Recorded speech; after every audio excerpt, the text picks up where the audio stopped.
Hi అండి. మీ ఇంట్లో gas అయిపోయిందా? వంట ఎలా చేయాలో అని ఆలోచిస్తున్నారా? వచ్చిన గ్యాస్‌ని ఎలా సేవ్ చేయాలని అనుకుంటున్నారు? అయితే ఈ వీడియో మీకోసమే. ఈరోజు నేను మీకు గ్యాస్ తక్కువగా ఉపయోగించి చేయగలిగే సింపుల్ లంచ్ చూపించబోతున్నాను. చాలా చాలా టేస్టీగా ఉంటుంది.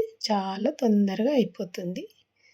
గ్యాస్ సేవ్, మన టైం సేవ్. అయితే ఇప్పుడు వీడియోలోకి వెళ్ళిపోదాం. ఫస్ట్ నేను కుక్కర్లో పెసరపప్పు కడిగి అందులో పచ్చిమిర్చి, టమాటా, కొంచెం పసుపు వేసి 2 విజిల్స్ వచ్చే వరకు స్టవ్ పైన పెట్టాను.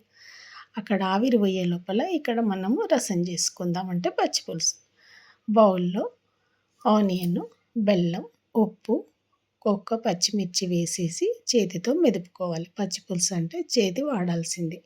ఇక్కడ దానికి చింతపులుసు పోయాలి. చింతపులుసు పోసిన తర్వాత దానికి తగినన్ని వాటర్ వేసి కలిపి పక్కన ఉంచుకోవాలి. ఇప్పుడు దీనికి మనం పోపు పెట్టుకుందాం.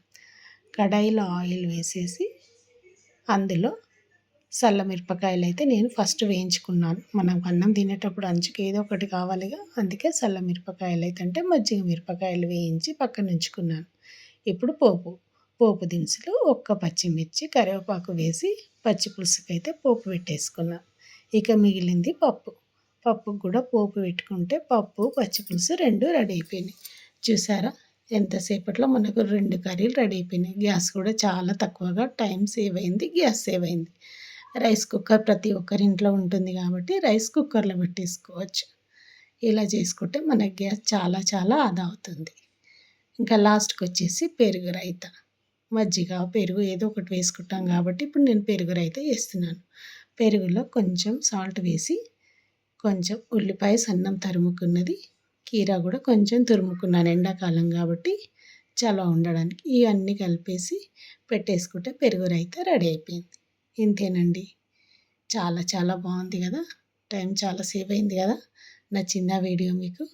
నచ్చితే మాత్రం తప్పకుండా కామెంట్ చేయండి, లైక్ చేయండి, షేర్ చేయండి. ఇలాంటి మరిన్ని వీడియోలు మీకు కావాలనుకుంటే సబ్స్క్రైబ్ చేసుకోవడం మాత్రం మర్చిపోకండి. పక్కనున్న బెల్ను మాత్రం కొట్టండి ప్లీజ్. ఇంకా ఐడియాస్ కానీ ఇంకా టిప్స్ కావాలనుకున్నవారు ఒక మంచి కామెంట్ చేసి అడగండి. ఇంకా ముందు మంచి మంచి వీడియోలతో మేము ముందుకు వస్తాను. Thank you.